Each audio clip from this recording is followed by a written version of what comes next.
저는 올해 66살이에요. 남편과 함께 서울 변두리의 작은 아파트에서 살고 있죠. 우리 아들은 39살인데 5년 전에 결혼했어요.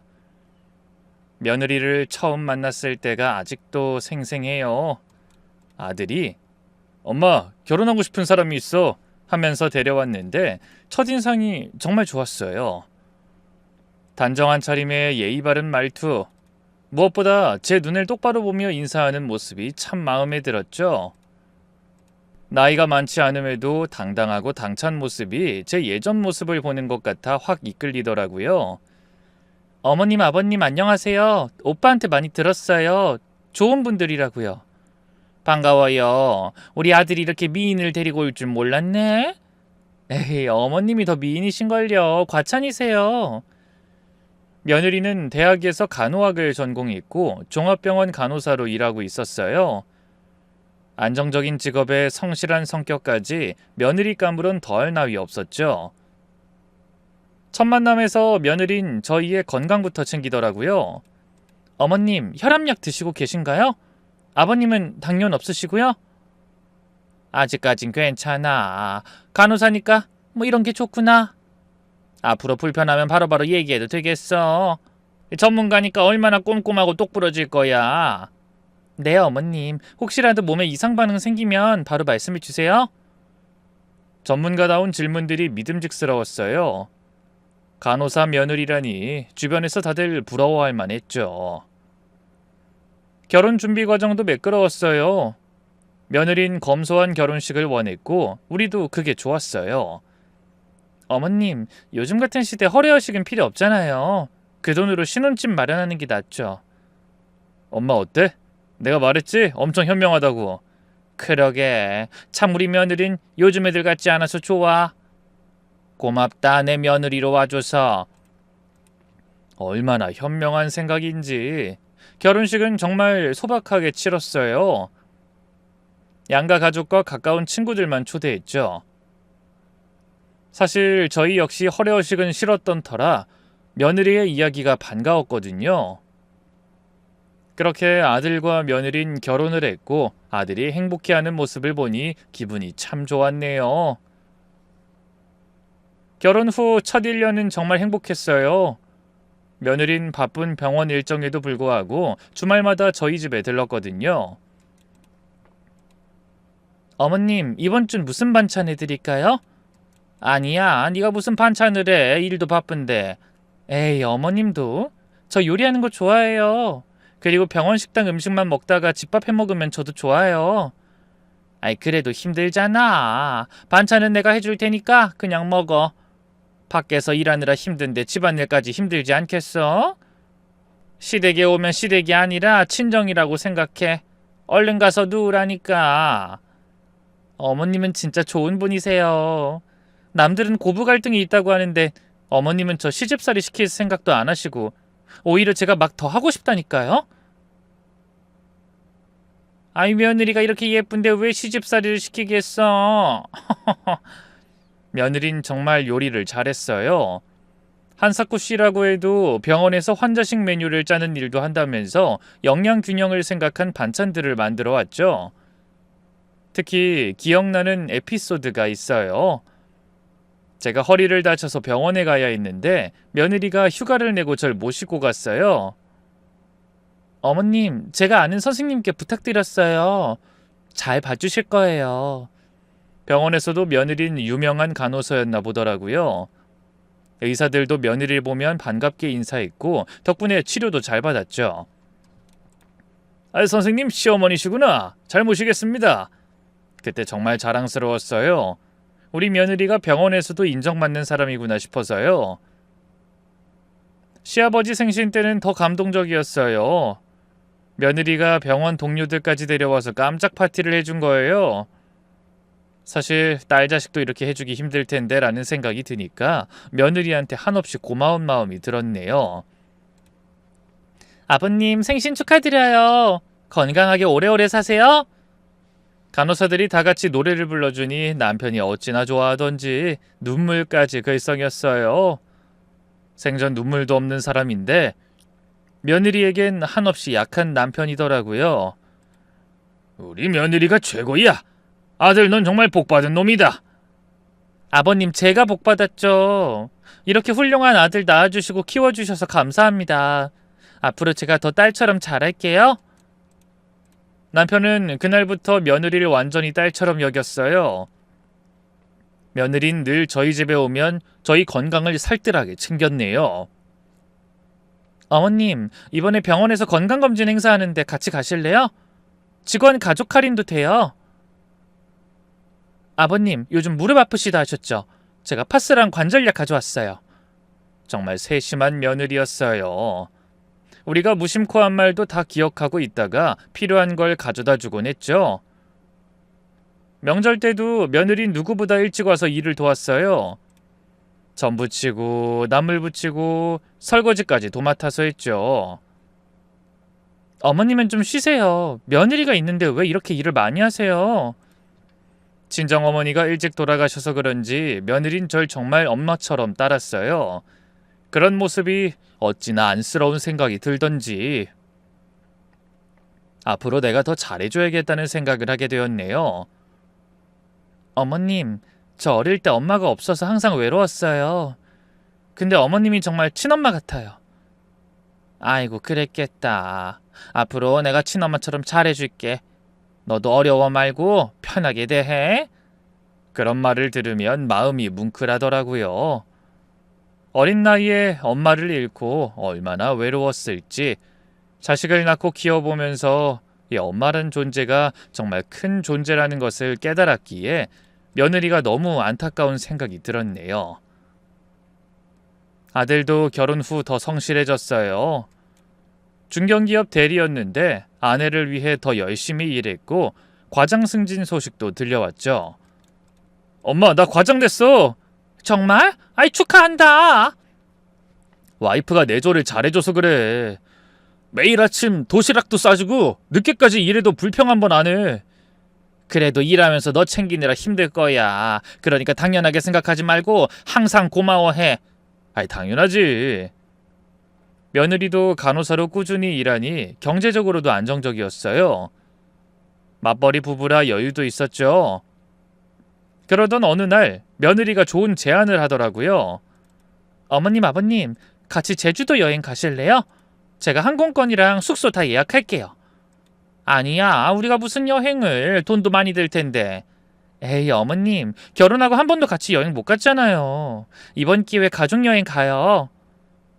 그렇게 해서 처음으로 가족여행을 갔어요. 제주도에서 3박 4일 정말 행복한 시간이었죠.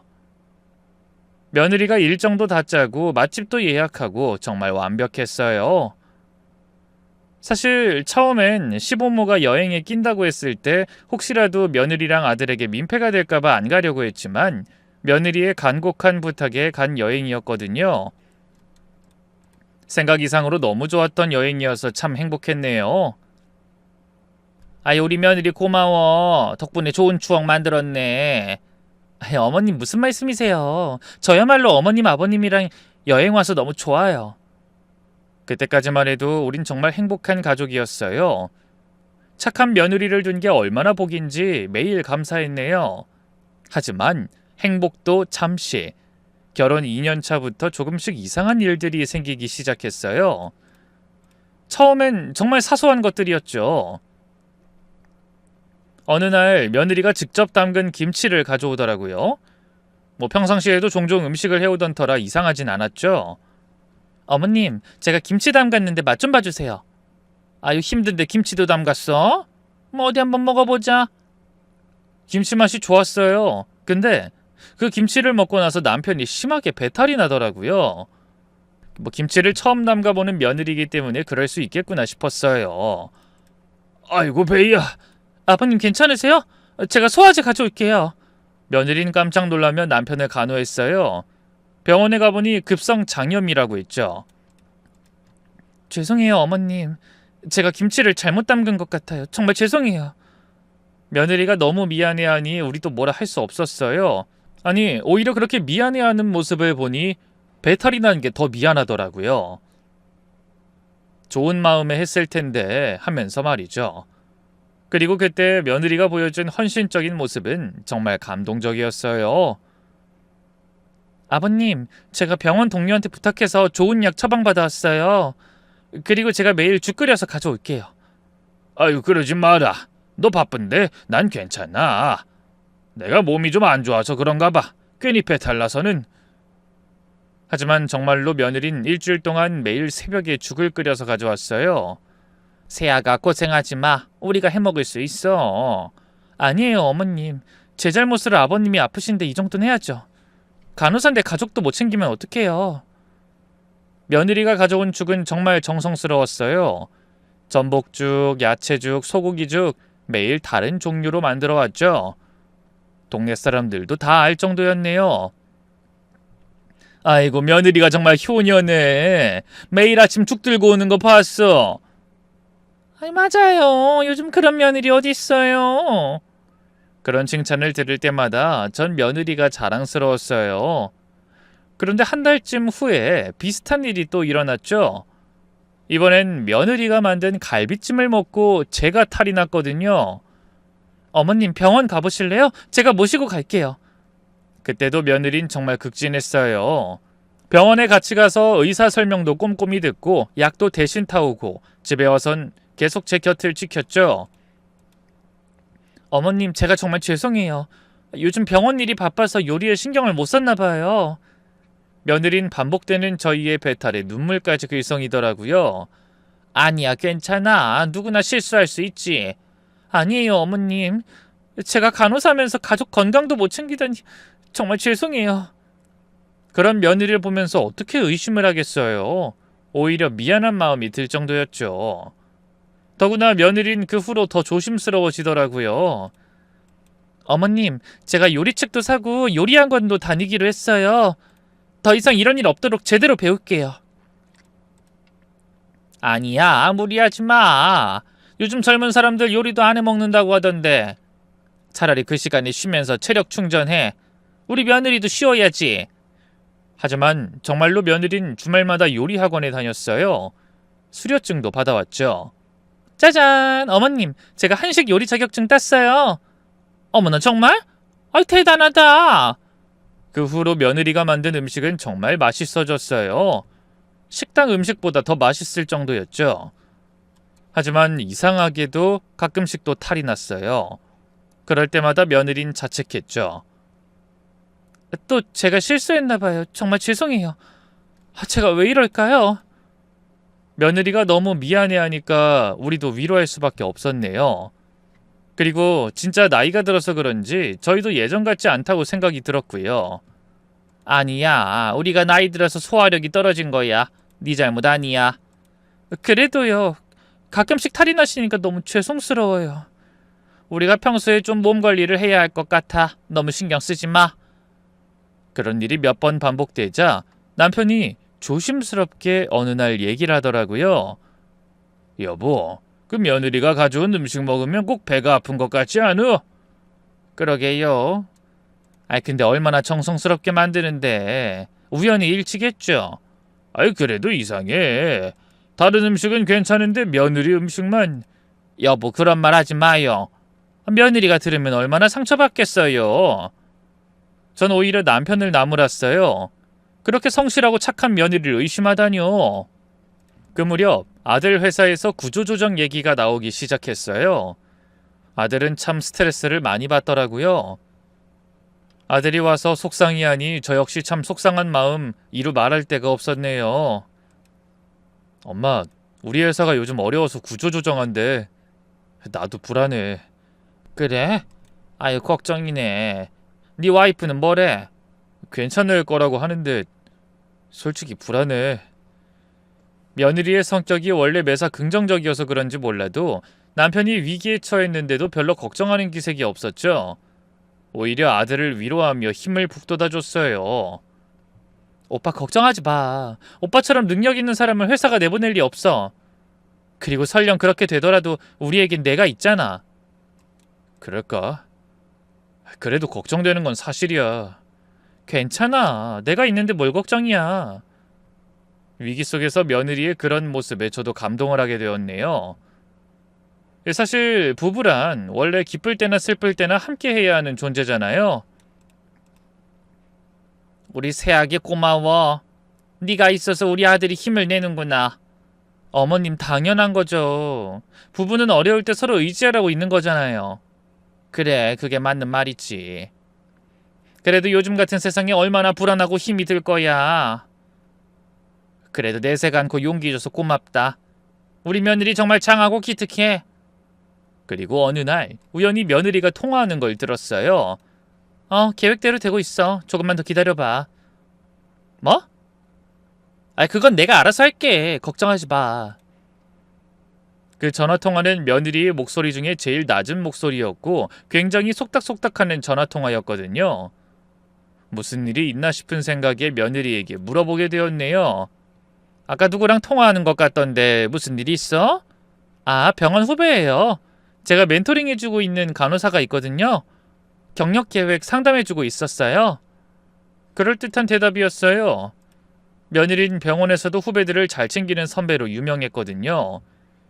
실제로 며느리가 멘토링하는 후배가 우리 집에 온 적도 있었기 때문에 병원에서도 평판이 좋기로 유명한 며느리였어요. 시아버지 생일 파티도 동료들과 해줄 정도니 말 다 했죠 뭐. 선배님 정말 감사해요. 선배님 덕분에 제가 이렇게 성장할 수 있었어요. 아니야, 네가 잘한 거지. 앞으로도 화이팅! 1년의 이런 모습들을 보면서 저는 며느리를 더욱 믿게 되었네요. 이렇게 좋은 사람이 나쁜 마음을 품을 리 없다고요. 그리고 결국 아들은 회사에서 명예퇴직 압박을 받고 사직서를 냈어요. 그때 당시 36의 나이에 백수가 된 거죠. 엄마, 결국 회사 그만뒀어. 어떡하니? 네 처는 뭐래? 괜찮대. 자기가 벌고 있으니까 천천히 구하래. 아무리 긍정적이라지만 맞벌이에서 외벌이가 됐는데 전혀 걱정이 없다니 참 대단하다고 느껴졌네요. 그리고 역시나 며느린 정말 대단했어요. 제 아들을 위해 더 열심히 일했죠. 회사에서 명예퇴직을 한 아들이었기에 며느리 보기 민망한 마음은 어쩔 수 없더라고요. 며느리가 괜히 우리 아들 때문에 고생하나 싶어 눈치도 보이고 말이죠. 어머님, 제가 야간 근무도 더 하기로 했어요. 오빠가 좋은 직장 구할 때까지 제가 더 벌어야죠. 너무 무리하지 마. 우리가 너한테 면목이 없다. 참. 괜찮아요. 저 체력 좋잖아요. 그리고 오빠가 집에 있으니까 집안일도 도와줄 수 있고요. 그 말을 끝으로 며느리는 야간 근무를 늘리더라고요. 피곤해 보였지만 불평 한마디 없는 모습을 보니 정말 미안한 마음에 중간중간 며느리의 집에 가서 제가 살림을 해준 적도 많았네요. 그러던 중 며느리는 우리 집에 와서 남편에게 서류를 하나 내밀었어요. 아버님, 이것 좀 설명해 주세요. 오빠 재취업할 때 필요한 추천서예요. 남편은 별 생각 없이 서명했어요. 아들을 위한 거라고 하니 의심의 여지가 없었던 거예요. 그런데 나중에 생각해보니 이상했죠. 재취업 추천서를 왜 아버지가 쓰나요? 조금 이상한 생각이 들긴 하더라고요. 며느라, 그 추천서는 어디에 쓰는 거니? 오빠가 지원하는 회사에서 가족 추천서를 요구해서요. 요즘은 인성검증을 철저히 한대요. 어머, 그래? 하긴 요즘에 이상한 사람들도 많으니까 그럴듯하네. 그러니까요. 그래도 이런 것까지 다 보는 회사라면 믿을만 하죠. 역시 그럴듯한 설명을 하면서 저희에게 대답하는 며느리였어요. 며느리는 늘 논리적이고 합리적이었거든요. 그러다 문득 한 달쯤 지나서 우리 통장을 확인하다 깜짝 놀랐어요.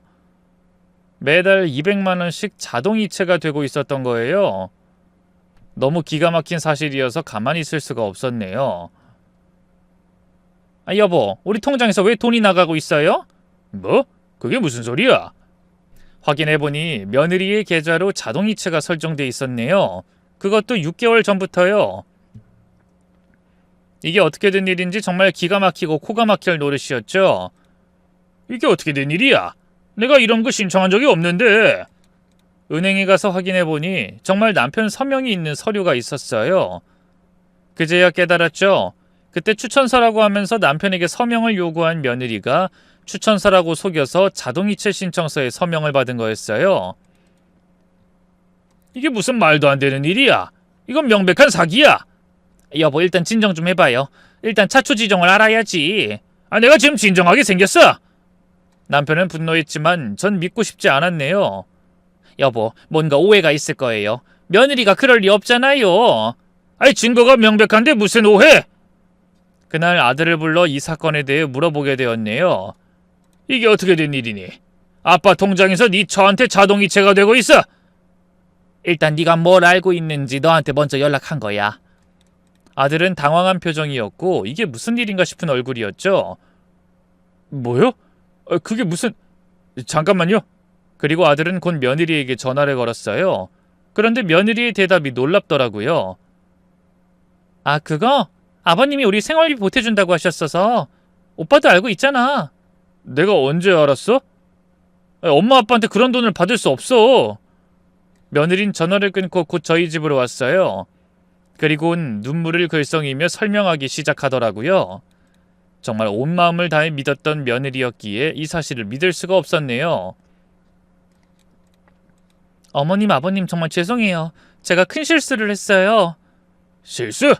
이게 어떻게 실수야? 사실은 오빠가 너무 스트레스 받아 하길래 제가 임의로 한 거예요. 오빠한테 부모님이 도와주신다고 하면 마음이 편할 것 같아서. 뭐? 오빠 실직하고 알게 모르게 정말 스트레스 받는 거 보는데 제 마음이 다 힘들더라고요. 저도 그때 머리가 어떻게 됐었나 봐요. 왜 이렇게 일을 만들었는지. 며느린 한참을 울면서 말을 하더라고요. 정말 죄송해요. 그 돈은 제가 따로 모아두고 있었어요. 나중에 오빠가 사업하고 싶다고 하면 종잣돈으로 쓰려고요. 여기 통장이에요. 정말로 며느린 통장을 보여줬어요. 1200만 원이 그대로 들어있었죠. 제가 정말 바보 같은 짓 했어요. 좋은 의도였지만 방법이 잘못됐네요. 정말 죄송해요. 며느리가 너무 진심으로 사과하니까 사실 마음이 풀리더라고요. 너무 믿었기에 며느리라면 그런 생각을 할 수도 있겠다 싶었던 거예요. 그래도 이런 건 미리 얘기를 했어야지. 네, 정말 죄송해요. 다시는 이런 일 없을 거예요. 제가 통장도 돌려드릴게요. 이런 거 우리한테 얘기하면 우리가 안 도와줬겠어? 이렇게 뒤에서 이럴 게 아니라 진작 말을 하고 상의를 했어야지. 맞아요. 어머님 말이 100번 옳아요. 제가 너무 저희만 생각했어요. 며느린 그 자리에서 1200만 원을 다시 우리 통장으로 이체하더라고요. 그리고 믿어달라고 하면서 애원을 했네요. 며느리가 울고불고 난리가 나자 아들 또한 며느리 편을 들었어요. 엄마, 날 위해서 한 일이야. 너무 나무라지 마. 그래도 이건 아니잖아. 이렇게 반성하고 있잖아. 용서해줘. 그렇게 그 일은 일단락됐어요. 하지만 마음 한구석에는 여전히 의구심이 남았네요. 며느리가 이해가 가다가도 또 도저히 이해가 안 가다가 오락가락하는 마음이었어요. 그리고 그 일이 있고 나서 며느린 저희에게 더 잘하려고 하더라고요. 어머님, 제가 정말 죄송해요. 앞으로는 모든 상의 드리고 하겠습니다. 그래, 알겠어. 나도 이제 더 이상 얘기 안 할 테니까 잊어. 그만 얘기하자. 며느린 본인 잘못을 깨달았는지 매주 와서 청소도 하고 반찬도 만들고 정말 극진했어요. 세아가 너무 자주 오지 마. 힘들잖아. 우린 괜찮다니까.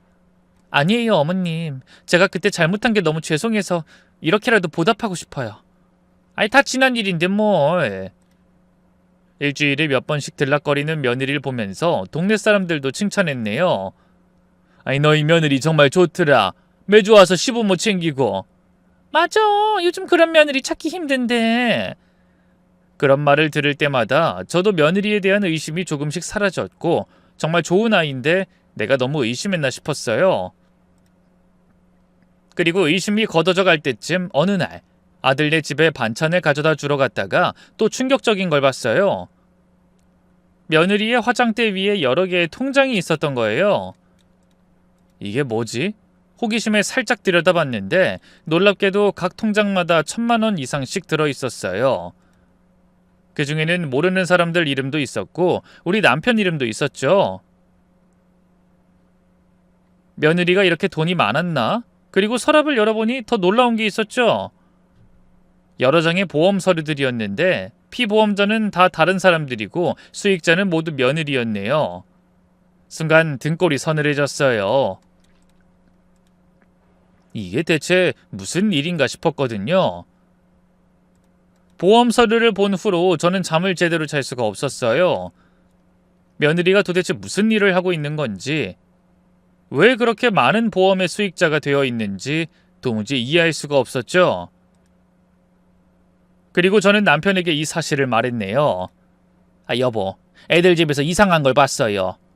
보험 서류가 한 뭉치 있는데 수익자가 다 며느리예요. 뭐? 그게 무슨 말이야? 그리고 통장도 여러 개 있는데 다 큰 돈이 들어있어요.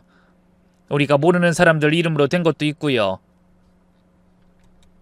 남편의 표정이 굳어지기 시작하더라고요. 이거 심상치 않은데? 걔가 무슨 일 하는 거야? 우리는 고민 끝에 아들에게 직접 물어보기로 했네요. 하지만 아들의 반응은 예상 외였죠. 엄마, 그건 집사람의 친정적 보험을 정리하는 거예요. 친척들이 시골에 계셔서 집사람이 대신 관리해주는 거라고 했거든요. 그래? 그럼 통장은? 그것도 마찬가지예요. 집사람이 워낙 집안에서 제일 똑똑하니까 다들 맡긴대요. 아들은 며느리의 말을 그대로 믿고 있었어요. 하지만 우린 뭔가 이상하다고 느껴지더라고요. 며느리가 쎄할 때쯤 어느 날 결정적인 사건이 일어났어요. 남편이 갑자기 쓰러진 거예요. 여보 정신 차려요! 119를 불러 병원에 갔더니 의사가 이상한 말을 했죠. 환자분이 평소에 수면제나 신경안정제를 복용하시나요? 아니요, 그런 약 먹지 않는데요. 혈액 검사 결과 수면제 성분이 과다하게 검출됐습니다. 평소보다 훨씬 많은 양이에요. 순간 소름이 돋았어요. 남편은 수면제를 먹은 적이 없는데 어떻게 그런 성분이 나온다는 거죠? 의심이 확신으로 바뀌는 순간이었네요. 혹시 음식이나 음료에 섞여 있었을 가능성이 있습니다. 조심하셔야 해요. 그날 아침 며느리가 가져온 건강음료를 남편이 마셨던 게 떠오르더라고요. 계속 저희에게 잘한다고 하면서 며느리는 늘 이것저것 챙겨왔는데 그날 아침 본인이 만든 거라며 음료를 하나 가져왔거든요. 아버님, 이거 면역력에 좋은 거예요. 꼭 드세요. 설마 정말 며느리가? 집에 돌아와서 남편과 심각한 대화를 나눴어요. 여보, 이제 확실해요. 며느리가 뭔가 이상해요. 나도 그렇게 생각해. 음식에 약을 탄다는 게 말이 돼? 그동안 우리가 아팠던 것도 다 며느리 때문인 것 같지 않아요? 곰곰이 생각해보니 패턴이 있었네요. 며느리가 가져온 음식을 먹은 날이면 꼭 누군가는 아팠죠. 병원에서는 단순 장염이나 소화불량이라고 했지만 이제 보니 다 계획된 일이었던 것 같더라고요. 보험 서류도 그렇고 이 여자 뭔가 큰 일을 꾸미고 있는 것 같아. 아들한테 말해야 하지 않을까요? 하지만 아들은 여전히 며느리만 믿고 있었기에 우리가 아무리 말해도 소용없을 게 뻔하더라고요. 그렇게 어떻게 해야 하나 곰곰이 생각하고 있을 때 며느리가 또 이상한 제안을 했네요. 어머님, 아버님, 제가 좋은 보험 상품 찾았는데요. 가입하시면 어떨까요? 보험? 우린 이미 들어놓은 게 있어. 이건 정말 좋은 상품이에요. 사망보험금이 5억이나 돼요.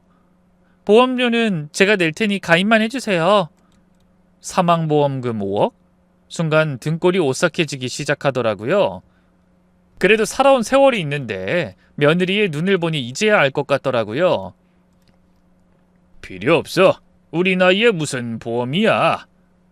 남편이 단호하게 거절했지만 며느리는 계속 설득했어요. 아버님, 이건 정말 좋은 기회예요. 나중에 오빠한테 도움이 될 거예요. 아니야. 필요 없다도 그러네. 그래, 그만해라. 필요 없으시대잖니. 남편이 화를 내자 며느린 그제야 물러났는데 차가운 눈빛이 잊히질 않았죠. 그날 밤 남편과 많은 이야기를 했는데 정말 무섭고 소름이 돋더라고요. 여보, 그 며느리가 우리를 혹시... 말도 안 되는 소리 하지 마. 그래도 며느리인데. 하지만 우리 둘 다 알고 있었어요. 며느리가 우리를 해칠 수도 있다는 것을요. 그 후로 저희는 며느리가 주는 음식은 일절 먹지 않고 핑계를 대고 거절했네요. 어머님, 제가 삼계탕 끓여왔는데 안 드실 거예요? 아, 우리 오늘 외식하기로 했어. 고맙지만 너희가 먹어. 그래도 한번 드셔보시지. 괜찮아. 이따 중요한 약속이라서. 며느리는 의아한 표정을 지었지만 더 이상 강요하진 않았네요. 아마 계속 강요를 하면 전 같지 않은 우리가 더 의심할 게 뻔하니 그런 것 같았어요.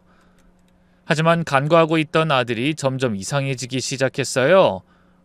얼굴이 창백해지고 살도 많이 빠지기 시작한 거예요. 너 어디 아프니? 얼굴이 왜 이래? 아니에요, 엄마. 그냥 재취업 준비하느라 스트레스 받아서 그래요. 하지만 제 눈엔 그게 단순한 스트레스로 보이지 않았어요. 혹시 우리 아들도 며느리한테? 혹시 요즘 뭐 약 같은 거 먹니? 네? 아, 그 집사람이 영양제 챙겨주는데요. 피로회복제라고. 그 말을 듣는데 심장이 쿵 내려앉았네요.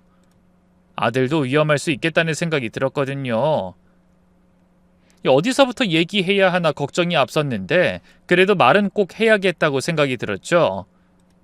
아들, 엄마가 하는 말 잘 들어. 네 와이프가 주는 약 먹지 마.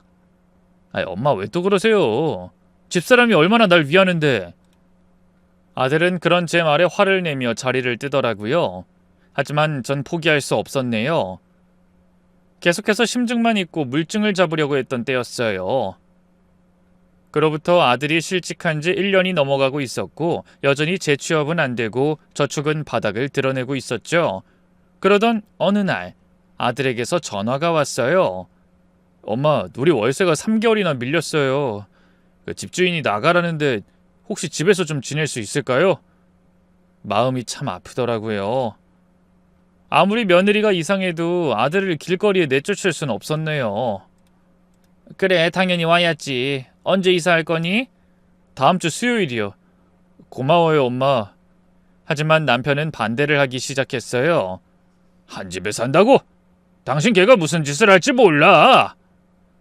아이, 그래도 우리 아들을 힘들게 할 수 없잖아요. 우리가 조심하면 돼요. 아, 영 찝찝해. 오히려 옆에 있으면 증거를 빨리 잡을 수 있을지 몰라요. 결국 남편은 제 상황에 못 이겨 아들네가 우리 집으로 오기로 했어요. 이사 날짜는 3월 15일로 정했고요. 하지만 이사 며칠 전 며느리가 이상한 부탁을 하더라고요. 어머님, 이사 가서 방 배치를 좀 바꿨으면 좋겠어요. 저희가 안방을 쓰면 안 될까요? 안방을? 아이, 그건 좀... 아버님이 거실이랑 가까운 작은 방을 쓰시면 화장실 가기도 편하실 것 같아서요. 말은 그럴듯했지만 속내가 다른 것 같아 거절하게 되었네요. 아니야, 방은 그대로 쓰자. 너희는 작은 방 써. 며느리의 표정이 순간 차갑게 변했다가 다시 웃더라고요. 그 모습을 보니 며느리의 민낯을 이제야 정확히 알 것 같다는 생각이 들었어요. 네, 알겠어요. 어머님 말씀대로 할게요. 드디어 이삿날이 됐어요. 봄비가 부슬부슬 내리는 날이었죠. 아침 일찍 이삿짐차가 도착했고 직원 3명이 내렸어요. 팀장으로 보이는 50대 남자분이 인사를 하더라고요. 안녕하세요. 이삿짐센터입니다. 오늘 잘 부탁드립니다. 네, 저희도 잘 부탁드려요. 직원들이 능숙하게 짐을 나르기 시작했어요. 아들은 이리 뛰고 저리 뛰며 짐을 정리했고 며느린 거실 소파에 앉아만 있었죠. 방을 바꾸지 않겠다고 하니 심술이 잔뜩 나 앉아만 있는 걸로 보였죠. 이것 좀 도와줄래? 아, 저 요즘 허리가 아파서요. 무거운 건 못 들어요. 핑계 같았지만 그냥 넘어갔어요. 근데 1시간쯤 지났을 때 이상한 일이 일어났죠. 팀장이 며느리의 큰 가방을 옮기다가 갑자기 멈춰섰어요. 그리곤 다른 직원들을 불러 뭔가를 보여주며 속삭였죠. 저는 부엌에서 그 광경을 지켜봤어요. 직원들의 표정이 심상치 않았죠. 뭔가 심각한 것을 발견한 것 같았거든요. 잠시 후 팀장이 저에게 다가왔어요. 주위를 살피더니 조용히 말했죠. 어머님, 잠깐 말씀 좀 드려도 될까요? 네? 무슨 일이신지... 팀장은 한참을 망설이다가 입을 열었어요. 어머님, 신뢰가 되는 말씀인 줄 알지만 며느님 조심하셔야 할 것 같아요. 순간 심장이 멎는 것 같았어요. 무슨 말씀이세요? 왜 그러시는지. 제가 이 일을 20년 했습니다. 별의별 집을 다 봤죠. 근데 며느님 집에서 좀 이상한 물건들을 봤어요. 이상한 물건이요? 팀장은 더욱 목소리를 낮췄어요. 여러 사람 이름으로 된 신분증들이 있었어요. 그리고 보험 서류 뭉치도 봤는데 수익자가 모두 며느님이더라고요. 보려고 본 건 아니지만 이왕 이렇게 된 거 말씀은 드려야 할 것 같아요. 제가 이미 알고 있던 사실이었지만 제 3자가 봐도 이상하다니 더욱 확신이 들었네요. 그리고요? 그 약봉지들도 많이 봤는데 일반 약이 아닌 것 같았어요. 전문 의약품 같은데 왜 그렇게 많은지. 팀장은 잠시 말을 멈추더니 신중하게 말을 이었어요. 제가 왜 이런 말씀을 드리냐면요. 작년에 비슷한 일을 봤거든요. 그 어떤 집 이사를 했는데 거기서도 이런 물건들을 봤어요. 나중엔 뉴스에 나오더라고요. 보험 사기범이었다고. 보험 사기요? 네. 가족들 몰래 보험 들어놓고 그런 나쁜 일을 하는 사람이었어요. 그래서 혹시나 해서 말씀드리는 겁니다. 팀장의 표정은 진지했어요. 정말 걱정돼서 하는 말 같았죠. 특히 음식 조심하세요. 그때 그 사람도 음식에 뭘 탔다고 하더라고요. 정말요? 네, 저도 자세한 건 모르지만 어쨌든 조심하시라고요. 괜한 걱정일 수도 있지만 만약을 위해서 말씀드려요. 팀장은 더 이상 말하지 않고 다시 일을 시작했어요. 하지만 가끔 제 쪽을 걱정스럽게 쳐다봤죠. 이삿짐을 거의 다 옮길 무렵 팀장이 다시 제게 왔어요. 어머님, 제가 너무 오지랖이었나요? 기분 나쁘셨다면 죄송합니다. 아니에요, 오히려 감사해요. 정말 고마워요. 제 어머니도 혼자 사시는데 남일 같지 않아서요. 부디 조심하세요. 팀장은 명함을 하나 주었어요. 혹시 무슨 일 있으면 연락 주세요. 제가 도울 수 있는 건 도와드릴게요. 이삿짐을 다 옮기고 직원들이 떠난 후 저는 남편에게 팀장의 말을 전했어요. 여보, 이삿짐 센터 팀장이 그런 말을 했어요. 며느리 조심하라고. 뭐? 그 사람도 뭔가 이상한 걸 봤나? 신분증 여러 개랑 보험 서류를 봤대요. 그리고 약도 많이 있었다고. 남편의 표정이 굳어졌네요. 의심이 완전 확신이 되어버린 거예요. 이제 확실해. 며느린 위험한 사람이야. 우리가 뭔가 조치를 취해야 해. 그날 밤 우리는 긴 대화를 나눴어요. 이 집에서 며느리와 함께 살 수 없다는 결론에 도달했죠. 차라리 우리가 나가는 게 어떨까요? 우리가? 우리 집인데. 우리 아들이라고 해도 지 와이프 말만 믿을 테고 우리가 쫓아낼 수도 없잖아요. 차라리 우리가 피하는 게 나을 것 같아요. 남편도 결국 동의했어요. 그리고 증거를 모아 아들에게 보여줘서 믿게 해야겠다고 생각을 하게 됐네요. 그래, 일단 피하고 보자. 나중에 아들에게 진실을 알려줘야 해. 우리는 그날로 짐을 싸기 시작했어요. 아무도 모르게 조용히 말이죠. 그날 밤 우린 필요한 것들만 조용히 챙겼어요. 통장, 도장, 신분증, 옷 몇 벌, 그리고 소중한 가족 사진들. 30년을 살았던 집을 떠나는 게 쉽지 않았지만 더 이상 이곳은 안전하지 않았어요.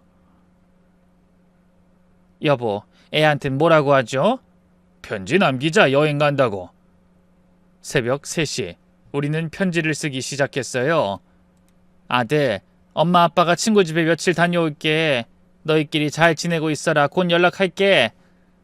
짧은 편지였지만 더 이상 무슨 말을 해야 할지 몰랐어요. 새벽 4시 우린 조용히 집을 나섰어요. 다행히 아들과 며느린 깊이 잠들어 있었죠. 택시 부를까요? 아니, 좀 걸어서 나가자. 혹시 소리 날까봐. 우리는 짐을 들고 조용히 아파트를 빠져나왔어요. 새벽 공기가 차가웠지만 긴장감 때문인지 춥진 않더라고요. 그리고 큰 길에 나와서 택시를 잡았어요. 어디 가십니까? 서울역이요. 어디로 가야 할지 정하지 못했지만 일단 서울로 떠나기로 했어요. 서울역에 도착해서 첫 차 시간표를 봤어요. 강원도행 기차가 있었네요. 강원도로 갈까요? 그래, 일단 멀리 가자. 기차표를 사고 대합실에서 기다리는 동안 남편이 제 손을 꼭 잡더라고요. 미안해. 이 나이에 이런 고생을. 무슨 말씀이에요. 우리가 살아있는 게 중요하죠. 기차 안에서 우린 어디로 갈지 의논했어요. 남편 친구가 강원도에서 펜션을 운영한다는 게 떠올랐죠.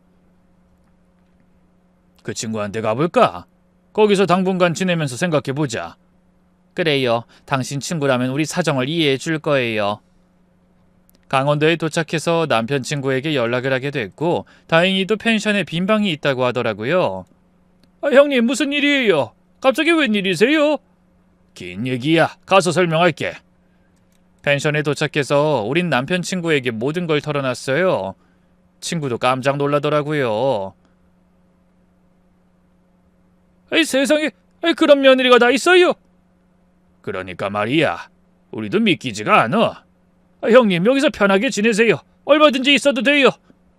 고마운 마음에 눈물이 났고 이제 정신을 똑바로 차려야겠다 싶었어요.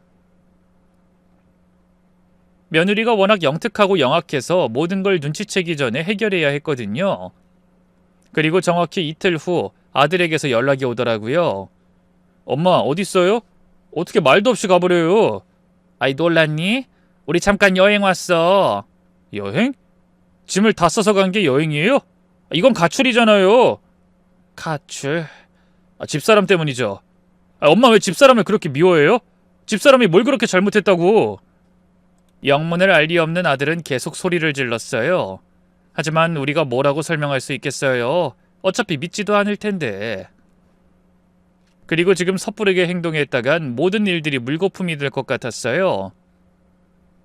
엄마가 나중에 다 설명할게. 지금은 좀 시간을 줘. 엄마! 전화를 끊고 나니 가슴이 미어지더라고요. 자식을 두고 도망친 부모가 된 것 같아서. 일주일이 지났어요. 아들은 저희가 걱정이 됐는지 계속 전화했지만 우린 받지 않았죠. 문자로만 짧게 안부를 전했죠. 그러던 어느 날 아침 남편 친구가 급하게 저희를 불렀네요. 형님 뉴스 좀 보세요. 이거 형님네 며느리 아니에요? TV를 보니 정말 충격적인 뉴스가 나오고 있었어요. 오늘 새벽 서울에서 연쇄보험 사기범이 검거됐습니다. 피의자 박모 씨는 가짜 신분증을 이용해 여러 사람과 결혼한 뒤 보험금을 노렸다는 혐의를 받고 있습니다. 화면에 나온 사람은 분명 며느리였어요. 실루엣만 봐도 알 것 같았네요. 피해자는 간호사 행세를 하며 피해자들에게 접근했으며 음식에 약물을 타는 수법을 사용했습니다. 현재까지 확인된 피해자만 7명이며 이 중 2명은 의문사한 것으로 알려졌습니다. 의문사라니. 우리도 위험할 뻔했다는 생각에 온몸에 소름이 돋았고 아들이 걱정이 되기 시작하더라고요. 형님 정말 큰일 날 뻔했네요. 그때 도망치지 않았으면. 뉴스는 계속됐어요. 피의자 검거에는 한 이삿짐 센터 직원의 제보가 결정적이었습니다. 이 직원은 이사 현장에서 수상한 물건들을 발견하고 즉시 경찰에 신고했다고 합니다. 그 팀장님이 신고를 했구나. 정말 은인이었어요. 저희는 일단 아들과 이혼시킬 생각만 했던 터라 변호사를 알아보고 상담만 다니고 있었거든요. 곧이어 아들에게서 전화가 왔죠. 이번엔 울먹이는 목소리였죠. 엄마 지금 내 와이프가... 엄마랑 아빠 알고 있어. 뉴스 봤어. 엄마가 맞았어요. 제가 바보였어요. 어떻게 그런 사람한테 속았을까요? 괜찮아. 이제 다 끝났어. 경찰서에서 연락이 왔어요. 우리도 피해자니 조사를 받으러 오라고 했죠. 서울로 돌아와서 경찰 조사를 받았네요. 그리고 정말 충격적인 사실들이 밝혀졌는데 박서진은 본명이고 김수진, 이수진 등 여러 가명을 사용했습니다. 간호사 면허증은 위조였고 병원 근무 경력도 모두 거짓이었습니다. 그럼 그동안 어디를 다닌 거죠? 다른 표적을 물색하러 다녔습니다. 주로 노인들이 모이는 곳을 찾아다녔죠. 복지관, 노인정, 병원 등이요. 더 충격적인 건 다음이었네요.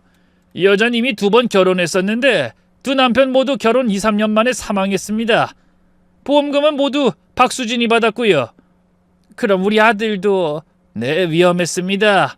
아드님 명의로도 여러 개 보험이 가입돼 있었어요. 다행히 일찍 발견해서. 경찰은 이삿짐 센터 팀장의 신고가 없었다면 더 큰 피해가 있었을 거라고 하더라고요.